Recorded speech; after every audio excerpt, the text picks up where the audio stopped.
developers Spiders in more recent years have made a name for themselves with games such as the Greedfall series. But back in 2013 there was another version of a title that the studio would much rather players forget about. How much are you carrying today? I hope you're not considering what I think you are. What the fuck was that? The now unavailable 1.0 release of Mars Warlogs was so scuffed that over the next couple of months the studio would scramble to patch the game, including focusing down on replacing the game's often bonkers conversations. What's his name? His name's Temperance, but he calls himself Roy. We do not understand. You are a man. Yes, I'm aware of that, thanks. Alright, I'll see what I can do.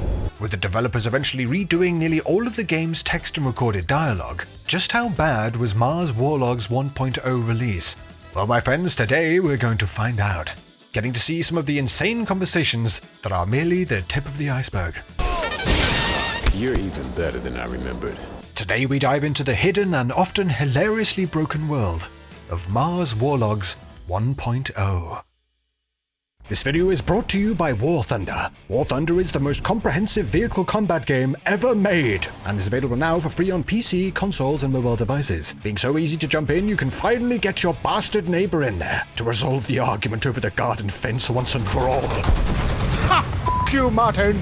It's clearly not on your side! You can play in over 2,500 tanks, planes, helicopters, and ships of over 10 major nations, for God's sake! Ranging from biplanes and armored cars of the 1920s to the fighter jets and modern battle tanks of today. War Thunder's incredibly detailed vehicles, realistic graphics, and authentic sound effects place you right at the helm of the most powerful war machines on Earth. Join a worldwide community of over 95 million players, good lord, in epic PvP battles. With an unmatched wealth of high-quality content to discover, there's simply no game better suited for fans of military history. Play War Thunder now for free on PC, PlayStation, Xbox, or mobile devices. Use my links in the pinned comment of the video or the description to sign up. New players and those who haven't played in 6 months will also receive a huge bonus pack on PC or consoles that includes multiple premium vehicles, an exclusive vehicle decorator, Eagle of Valor, 100,000 Silver Lions, and 7 days of premium account. Available for a limited time only. So get on in there! And thank you for War Thunder for sponsoring the video. Mars opens with meeting a young fellow named Innocence, and with stripper names being a strangely common theme in this world, we see this fellow currently being transported, along with a flock of bold NPC number 4s, to a POW camp, following his service at the front, where the factions of Mars fight over scarce sources of water after losing contact with Earth. Arriving, the prisoners are escorted out, under the control of the guards and their teleporting butt guns.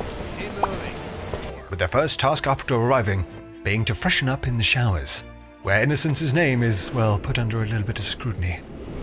Check it out, guys. Fresh meat. Good to see. I was starting to get tired of f***ing the same asses. But luckily for Innocence, someone steps in to put a stop to this, and somehow managing to have a full conversation with this bloated fellow without saying a word. Yeah? What do you want? Your share? This bitch is mine. I saw her first. Unless you've got some idea about taking me on, she's mine. Looking for trouble or what? Tough guy, huh? F***ing retard. Ha! If you want to check out the scenery, just set yourself down somewhere. I always like to help people out. Right, guys? What do you want? Well, from looking at this bloke, I can take a guess of what he might not want. Nico, it's Roman. Let's go bowling. With oddly enough, even the later patched version of this cutscene still having some baffling inclusions. Nobody can understand your squeaking, boy. We want to find you, we will. He's there. Scaring away the bastard with his almighty death stare, this man gives Innocence a piece of advice. You don't seem like that guy. No shit, I'm not like that pig. But if you want to survive around here, you gotta judge people by something other than a smile. And with that, the pair head outside together, right back into the same situation all over again. You have fun with her? Hope you didn't spread her too much. Oh, dude. You may be a retard, but we're not gonna put up with that kind of shit from a nutcase who don't know good enough to open his when he has to. Right. This time, however, things are allowed to play out, getting a first look at some of the game's combat. Don't Don't get too cocky, asshole. You took out the runt. Now you're gonna eat that smile of yours. With our heroes battering back the scumbags with some sort of steampunk rolling pin, before they are whisked away by the guards. Every time we get new arrivals. To allow for some introductions. Name's Roy. You? Innocent. But aren't you from Aurora? Afraid I am, kid. They called me Temperance back in the day. I figured Roy was better. Roy suggests that they head over to the mess hall to discuss a plan he has to escape the POW camp, with on the way the pair getting a chance to help out one of the guards with some of the camp's animals. That's so weird. I never saw a dog attack like that before. Heading into the mess hall, we find a whole host of locals, who by the looks of them, have been taking advantage of the hall's buy one get one free lobotomies, staring bizarrely into oblivion, also making me question what they could be sat on. Before sitting down, Roy, or to use his virtue name, Temperance, speaks with one of the less drooly-mouthed locals, Jay, who talks a little bit about the two rivaling factions, Aurora, and the overlords of this prison camp, Abundance. Abundance has these ideas. Oh, don't try and tell me you prefer Aurora's bullshit. Or you wouldn't be called Roy, right?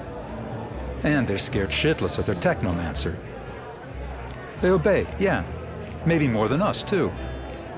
Gotta say, their system's pretty strict, and they're scared shitless of their Technomancer.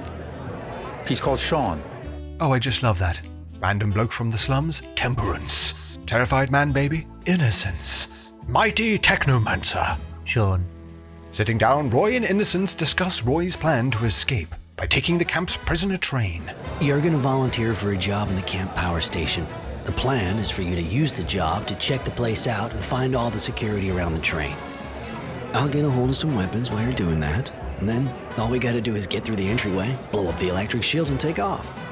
Talking more, an opportunity presents itself, with some nearby prisoners talking about an attack on a nearby drilling well, a situation that now requires men to be sent down to clean up. More food if you go down do some cleaning. Yeah, except it's more food for those fucking bugs. As it happens, those bugs are actually mutated mole creatures that roam Mars. What moles have to do with bugs, I don't know. But knowing this game, it could mean anything. Cleaning up the drilling well poses a chance to snag some weaponry for the upcoming escape from the bodies of the fallen. So Roy heads over to the recruitment office, while stopping off now and again to grab some supplies, such as hardware. A bit of a vague term if you ask me, not being sure if we're picking up a nuclear reactor or a Tamagotchi. Reaching the recruitment office to attempt to be assigned cleaning duty, Roy first attempts to rub shoulders with the staff, speaking with Saul, who along with giving us a little look into his background. Before that I was at the front too. Then I took an arrow to the knee. Oh, for God's sake. After convincing allows Roy to head down into the drilling well, along with assigning Innocence to the power plant. A pleasing development indeed, but not nearly as pleasing as Roy's sideburns are to the blokes outside apparently. So Roy heads over to the drilling wells, while meeting a couple of the other workers to accompany him, that do help out while battling the mutant moles, now infesting the well, which is quite impressive, given one of these chaps' affliction, suffering from a sneeze that just never comes. Clearing out the well, the group stumble across some curious construction littering the deeper depths. Hey guys, you see that? And? Don't feel like you're letting us do all the dirty work, huh?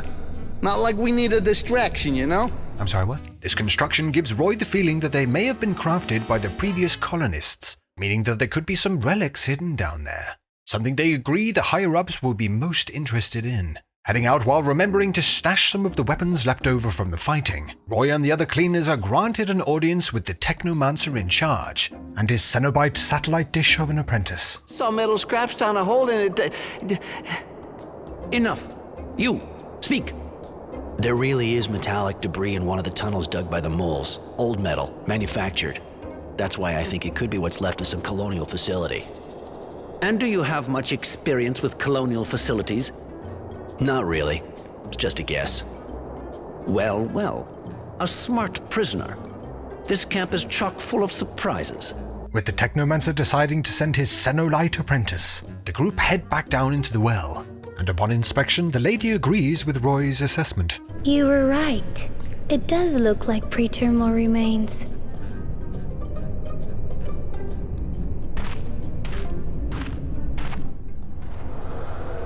All hail the path. Following the woman down, a trap is sprung by the moles, with a giant queen attacking the woman, leading to Roy having to save the day. Distracting the hulking mole, Roy gives the woman enough time to use her Technomancer powers to pull loose some of the cave's rocks, crushing the beast, giving the group a chance to reflect on the situation. With it, of course, when it comes to this woman, in her very just woken up from a nap delivery. A shame we'll never know what was in that tunnel. Unless we send a squad to clear all that mess. With that creature down there, with all due respect, ma'am, I don't know many people with the guts to do that. And you? How is it you know so much of the powers of technomancy? I worked with one, once. Nothing more. Well, that's a great question. Well, it would be if Roy didn't have the markings from the very same skull scaffolding all the Technomancers have, without anyone ever pointing it out, considering it's been there clear as day the entire time. Returning to the Master Technomancer, the lady confirms to him that these materials they found are indeed relics from the previous colonists, while desperately trying to keep control of our eyeballs. Master, they were indeed relics from pre-thermal times. With the first part of his plan in place, Roy returns to the mess hall to catch up with Innocence, who has had some success also, reporting that he has found a transformer that will allow them to disable the prisoners' train defenses. What they'll need now is a diversion to take attention away from when they take control of the train. Luckily for this, they have a lead, with the recruiter revealing that one of the camp's mutant population has been running around like an absolute mad lad punching people in the face, asking Roy to track the troublemaker down at the mutant area of the camp. After speaking to a number of the mutants, "Where are you from?" We are the dust of abundance. Descendants all. Yeah. we come across Scrum, who after some pressing gives away himself as being responsible for the violence, leading to him lashing out, while at the same time doing his best impression of a feminist. Attack the man! Calming Scrum down, he agrees to cause another ruckus, but wants us to gather some tools for him and the mutants in return, something that does not take Roy long, but doing so leads him to wonder just what is up with some of the others at the camp, once again staring haunted into space. Could this be just another case of Eurojank? Or maybe something more insidious? Give yourself to the heart. Returning the tools to get the mutants on side, the pair will now need to gather enough water to sustain them during their escape. So speaking to Bob, a guard who yearns to return to his family back home. Things were good, just the two of us before the war. We were even thinking about having a kid. And then, really gets me, not being with her. We get a key and head into the cistern to collect some water, battling back the guard dogs with Roy's incredible combat style. While of course making sure to stop once in a while and check in with Innocence. You know people in this camp? There's gotta be people I fought with, but I don't really see any familiar faces, except maybe... Anyway, that would be really weird. What? Oh, go ahead, laugh at me, I'll just shut up. Up to you. After getting access to plenty of water, along with a host of other materials from breaking open boxes, once again using nothing but the power of his mighty death stare, the time has come to head back into the caves to retrieve the weapons that Roy previously planted. Find the prisoners' guns now. They say a mole queen attacked the Technomancer's disciple, and he was mad as hell. Yes, get to it, miscellaneous rock. Along the way, Roy comes across an interesting contraption, a syringe that can be used to extract serum from downed enemies, with serum being the primary currency used on Mars, and leading to this literally being an act of sucking money out of unfortunate people, making me think of no one at all. Nah, he's talking about me. Now ready to pull together his plan, both the prisoner at the bar as well as the homesick guard ask Roy to take them along during their escape mission, as the time is now. So the group head over to the power plant to disable the security and shoot their shot at getting out of the POW camp. Entering the power plant, we see the mutants have done their job, causing a huge fight to break out. This distraction allows Roy and Innocence to battle their way into the facility, now of course also fighting alongside Bob, who along with being incredibly helpful in combat, also makes me wonder what kind of story will we see unfolding from this former guard. A troubled fellow indeed. Will he return to his family? What will he do then? I'm hurt. I can't go on. Go on without me. Sorry, Bob. You won't be coming along. What was the point? Fighting through the highly formidable guards. The pair make it to the console to disable the security system. With freedom within reach, they burst outside to take the train, but are stopped in their tracks, trapped in the fearsome gaze of Shaun. With the battle beginning, the Technomancer puts on a show of force, with his guards backing him up. That, if you ask me, more often than not, is a bit of a step backwards.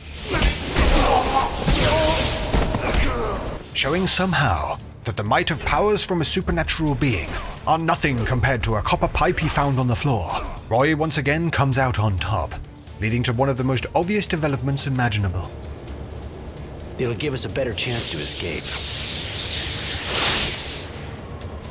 And that's what they use for their magic? All these wires? You gonna sell them? Shit. Never thought I'd put these things back on. Put them back on? Roy, what are you saying? You know how to use these things? Yes. Now let's go. Heading to the train and making their escape, the female apprentice finds the now dead Technomancer, and like a true, fully grown adult, shows her sorrow by laying down next to him and grabbing him on the tit. He'll pay for this, I swear. Boarding the train, the two finally escape the clutches of their POW camp, with Innocence taking some time to reflect on the events that have played out, writing another entry in his diary that, when read aloud, I can't help but squint my eyes a little. The journey is long. We have to avoid falling into the hands of abundance and manage to get back behind our own lines. With the train rattling to a stop, the pair find themselves in Shadow Lair, a civilian settlement at last, with the chance to finally reach a place of safety.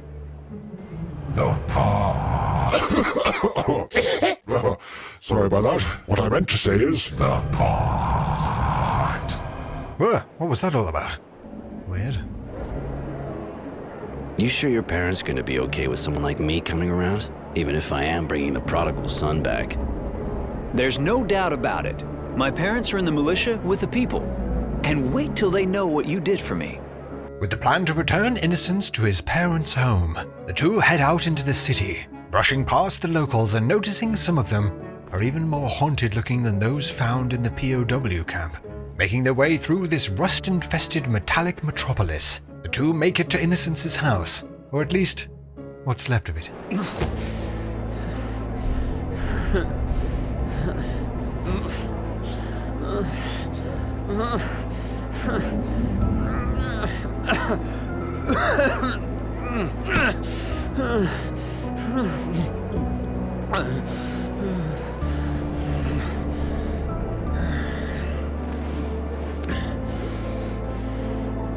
Innocence, I'm sorry.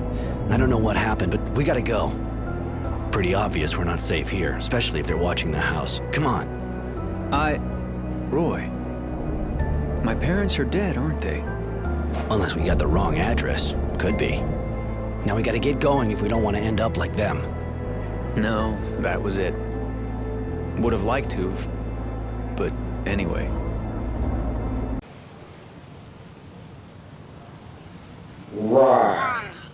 Clearly shell-shocked from the situation, and totally not due to the bonkers writing, Innocence.exe bugs out once again, not before them both being interrupted. With the local guards descending to arrest them both, Roy is once again forced to bust out some of his more advanced moves to beat back the force and make an escape into the slums. Oh, this is it for me, Billy. Ooh, you naughty bastard.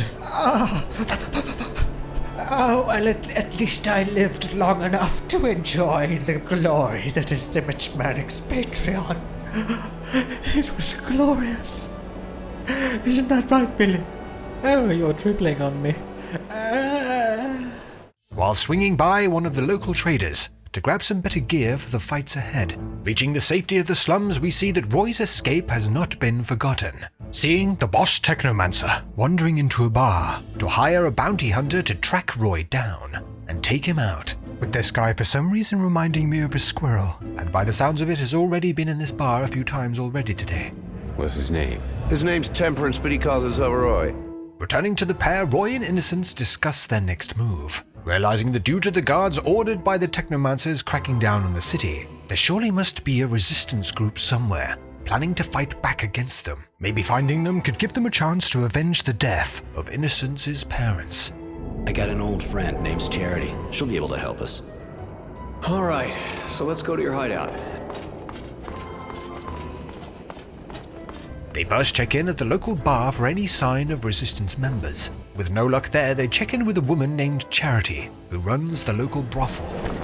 Roy, looks like you're back in the neighborhood. So boys are back in town, boys are back in town. In return for revealing some information on the Resistance, Charity ironically wants some things in return, tasking the pair with collecting a debt and tracking down one of her girls, who has not reported back in a while. Heading over to the last place she was known to be operating, Roy stumbles across a terrifying sight indeed. All will cower to the power of the mighty pot. Those electric ball sacks are nothing in comparison to my metallic might. Soon all will be under my control. What's cooking? Death!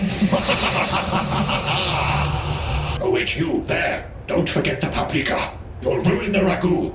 I may be a demon, but I'm not an animal. People have got to eat this, you know. Eat it before their death! Reeling from such a stupid development, Roy and Innocence get back on task, tracking down Charity's girl further into the slums, who while in one piece, apparently is being held by this oversized pork-scratching of a man who has taken a liking to her. It's just that, Roy, even prostitutes have breaks, don't they? Well, thank you for that, Innocence. And of course they have breaks.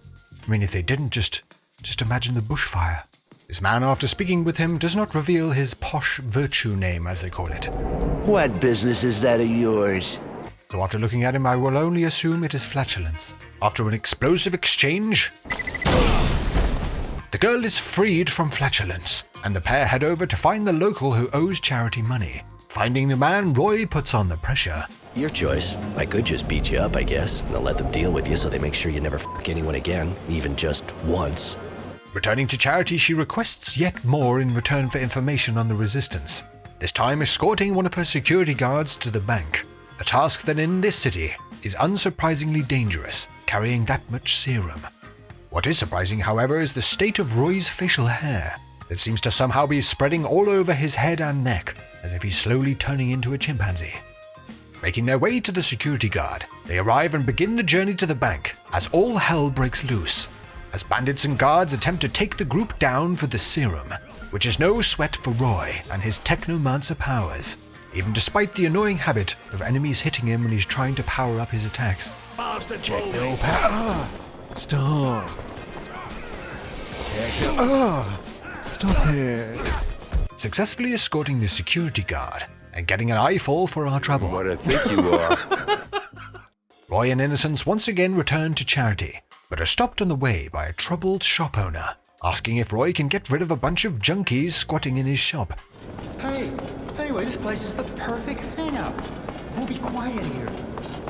Bursting in, Roy speaks with a woman who explains a little bit more about these guys' situation. What? Who are you? The name's Roy. I was sent here to get the workshop back to its rightful owner. I knew it. The perfect hangout, huh? Please don't hurt them. They're just kids. They don't know what they're doing. That drug makes them that way. They have no idea what they're doing. And instead of beating everyone up, suggests that Roy pay a visit to their dealer to convince him to cut them off and force them into a better life. After all, they are just kids. Kids these days, with their tattoos and beards. Serenity, I presume? You presume too much. If you don't know who you're dealing with, you got no business here. I know who I'm dealing with. That's why I came to see you. Ask you to stop selling your shit to Chance and his gang. Ask being a euphemism, if you even know what that means. A feminism, huh? Funny, I don't know what you're talking about. But now I'm the one asking. I'm asking you to leave real fast, or your head'll be asking to get kicked in. If you even know what that means. Oh, the irony. Battering the dealer with Innocence's help. Roy and Innocence return to Charity, and finally get a chance to meet with the Resistance, who as it happens were stationed in the bar all this time. Hey, where do you think you're going like that? I was just having a look. What's this room for? None of your business. Get out of here. Looking to gain entry. Luckily, someone we helped out earlier works here at the bar. I heard you can fill me in on how to get in touch with the Resistance. Me? That's a pile of shit. Hey, listen. Not a safe topic. But you did help me out. They meet back there. I just keep my eyes closed. There's a password. There can be no rest. Comes from their song.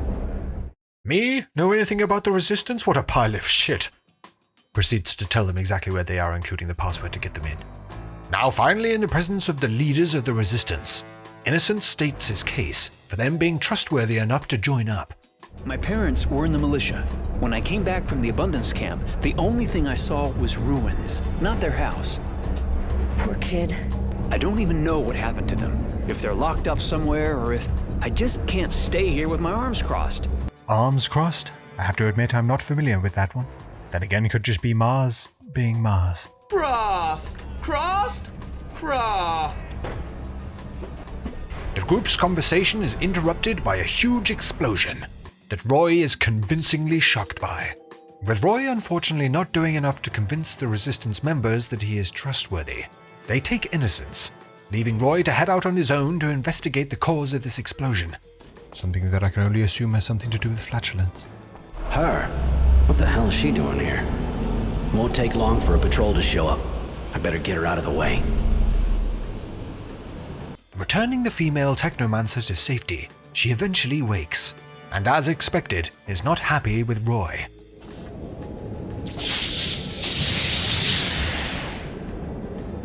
Did you really think you could kill my master and get away with it? After running away with your tail between your legs? You thought a weak woman would never come after you, didn't you? Explaining the situation to the girl, she backs down, revealing that she randomly exploded recently, and is confused as to why. And with Roy being an experienced Technomancer, calms her down and explains that she overloaded. You had an overload you couldn't get rid of. Young Technomancers are almost never told about things like that. With this being something that can happen to one that wields electricity, and going a little bit of the way to explaining why she now looks like she just got done commando crawling out of one of P. Diddy's house parties. Are you going to sleep with me? Shaun did. Sorry, Mary. You're not my type. I'll accept your help and I'll teach you what I can, but forget about having sex with me, okay? Roy unsurprisingly turns down the woman. With so many red flags, she's practically a walking golf course, with him asking Mary a little bit more about her past, with her revealing that her previous Technomancer master got a little bit handsy with her during her tutorage, with her not going into any more details about it until Roy can prove himself to her. Now with an even more baffling companion in tow, the two head outside to immediately be greeted by a woman who has an invitation for our hero. Mr. Temperance, I'm Devotion. General Honor Grant sent me. He'd like to talk to you. Strange kind of invitation, seeing how they're looking for me. I thought I had observed all the formalities. Please forgive me. If you fear for your life, please understand that the General does not currently wish you any harm. Now that's a relief. Are you sure you're normal? Roy, do you really need to ask that? Yeah, all right, I'll go. And me? Am I invited too? I think you can come too. We didn't know Mr. Temperance had a companion. That explains why the invitation didn't mention you. Please forgive us. I think I'd like to go too. Okay, is it just me? Or are these conversations getting more and more like they are occurring between a group of toddlers discussing a playdate? I think you can come too. With a new contact to meet and a new side objective to try to know more about Mary, with Mary being Little Miss Explody Pants, the two head out to meet with this general, getting our first look at Mary's combat skills, seeing that her master has taught her well, spending most of the time putting Roy on his ass than actually contributing to the situation. Are you going to sleep with me? Meeting with the general. The name's Roy. Roy Temperance. I have a meeting with General Honor Grant. I was told to come here. Yes, you can enter.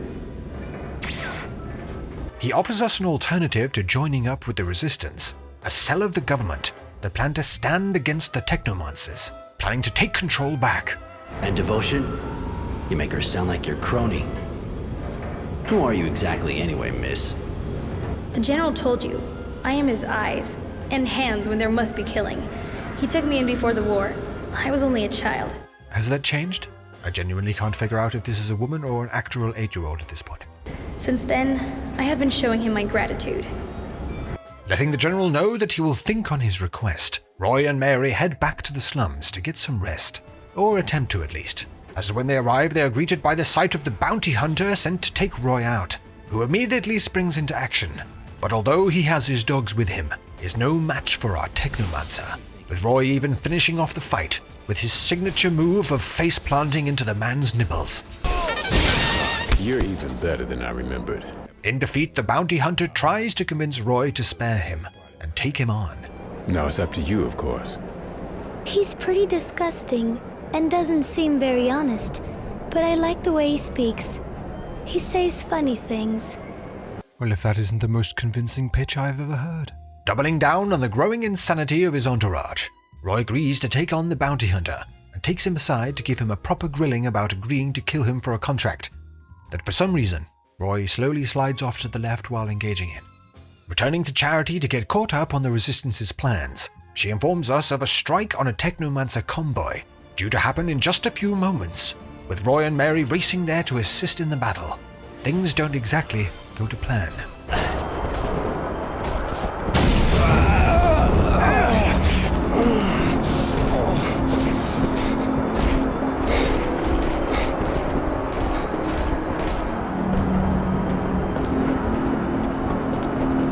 Innocents! Innocents! Innocents! Jason! Returning to town, the group talk about the battle and the now captured innocents. Roy now faces a choice: accept the General's offer to work with the hard-to-trust authorities to take down the necromancers, or team up with the Resistance to restore freedom to the people of Aurora, and as Judy promises, free innocents. With your help, we can do it. We'll free innocents and go to Green Hope to ruin those monsters' plans. With the promise to free his deer-in-headlights-looking companion, Roy agrees to join the Resistance, who quickly muster a force to track down the location of Innocent's execution, arriving just in time, and they waste no time, standing and watching while he gets killed. Fire! Why do they stand there and do nothing, I hear you ask? Well, and I hope you're ready for this. It's because the guards have a gun. We even thought about an all-out attack, but look at that. Those bastards have a machine gun. They must know we're here. So they bring a bloke who can shock people with lightning, blast through legions of other people with guns, but this one, that is also facing away from where they would attack, this gun is just too much for them. What an over-elaborate way of saying I can't be f***ed. So the three just stand there and watch as Innocence is executed. And I have to say, I'm actually quite impressed with how they managed to speedrun fucking that up. Rejoining the now distraught Roy, rage builds up inside him after seeing the one he tried so hard to save cut down in front of him. Nico, it's Roman. Let's go. Speaking with Judy and picking himself back up, the two head to the agricultural zone to regroup and think about their next move, finding out from one of the locals that down here in the city, the mutants and human population still butt heads around food and supplies, with Roy promising to talk to them about some of the stolen supplies. Talking to the mutants, including Liam Gulaga, in place of stealing any more food, they ask for some more medical supplies. Well, I think. We do not understand. You are a man. Yes, I'm aware of that, thanks. Alright, I'll see what I can do. Quickly sorting this out, Roy then heads to the HQ the Resistance is using to begin to tackle the real issue of getting back at the Technomancer regime. And after a little time together, it seems Mary has opened up a little. Not like that. Maybe it won't be too long until she'll let Roy overload all over her. You must have a virtue name. Mary's not your real name, is it? Right. I was called Mercy, but the name no longer means anything to me. Even if Shaun used me, he helped me live again. He stopped me from going insane. Well, I have to question the success on that one. It's also a shame that she no longer uses her virtue name, although I'm not sure that Mercy really fits.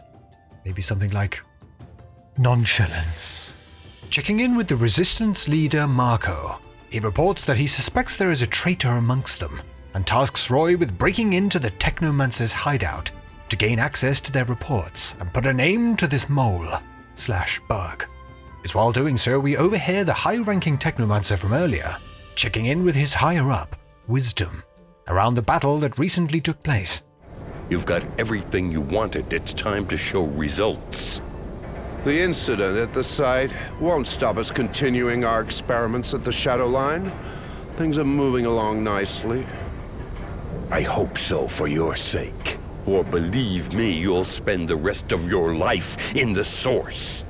Considering how this bloke has sounded throughout the entire game, it's safe to assume that he already spends a bit too much time around the Source. With Roy finding out what he needs and identifying the traitor, Marco wastes no time putting him down. But the mole's identity is not the only thing Roy found in the Technomancer's hideout, as he and Mary head over to the Shadow Line to free a group of prisoners stationed there. They feed us strange things, disgusting water. Battling their way through the camp, the two finally come face to face with the Technomancer leader that has been hounding them this entire time, who instead of fighting them smashes Roy down into the clutches of a mighty sandworm that luckily for him doesn't have a machine gun, allowing Roy to eventually smash the crap out of the beast, and in victory at last getting his revenge on the high-ranking Technomancer. With it, of course, allowing him to free the prisoners. Only one task now remains: to head to the Source and take a swing at overthrowing the ones at the top of the food chain to free the people. With this daunting task ahead, Mary opens up a little bit more, a little like that. I mean, I really like you. You're really nice to me, and for the first time, I feel like I'm not just a piece of meat. If you want to, I want to. And I don't just mean give you my body, but really be with you. Aww. And Roy and Mary embrace, with her licking his collarbone for a bit, while the rest of the camp stand awkwardly in the background. Roy, Mary, and Judy head to the Source and immediately face strong resistance, but they are stronger. Closing in on Wisdom, Mary asks to wait outside, citing concern for her safety, when in reality it's most likely to stop her ruining the seriousness of the ending, with her just fallen out of an entire forest worth of trees aura. But they find the General has beaten them to it, and now stands, gun in hand, after executing Wisdom, totally cock-blocking them both from concluding the story themselves, and claiming that he didn't want to see his mate get in trouble. Again, I am not making this up. Wisdom was my friend. He was the leader of Aurora. I could not let him be dragged in front of an angry mob. Leaving the only choice Roy having to make is if the General lives or dies. Choosing the ever-so-obvious option, Roy, however, opts to do everything he can to give this terrible conclusion at least somewhat of a bang. And that was Mars War Logs, another Spiders RPG that, while feeling like it's truly missing a thing or two, still holds some charm in its frequently baffling tale, especially its original 1.0 release, which really goes to show when developing a game the importance of nailing the translation, amongst many other things. I mentioned how they chose to redo most of the dialogue of the game, and having played both, can say that the version the players have access to now does help to smooth things over a tad, but still leaving the quintessentially Eurojank experience that Spiders are so well known for. Another interesting stepping stone for the developers, to be able to see how they ended up where they are today. And once again, thank you to War Thunder for sponsoring this video and helping me to keep the lights on. Don't forget you can play it for free, using my links in the pinned comment or video description, to blow up some tanks and especially Martin. As always, I'm keen to get your thoughts on this crazy adventure, along with any other weird or wonderful games you might want to see coming up in future videos. And if you're interested in ad-free, uncensored versions of these videos, along with a whole host of exclusive videos and other perks, You're first, man! check out the Patreon link below in the description. And if you're up for another bonkers deep dive, you'll want to check out the whole playlist of them coming up in just a few moments. Please drop the video a like if it was to your liking. Subscribe for more. Pray for my sanity having to say that in every video. And I'll see you in the next one.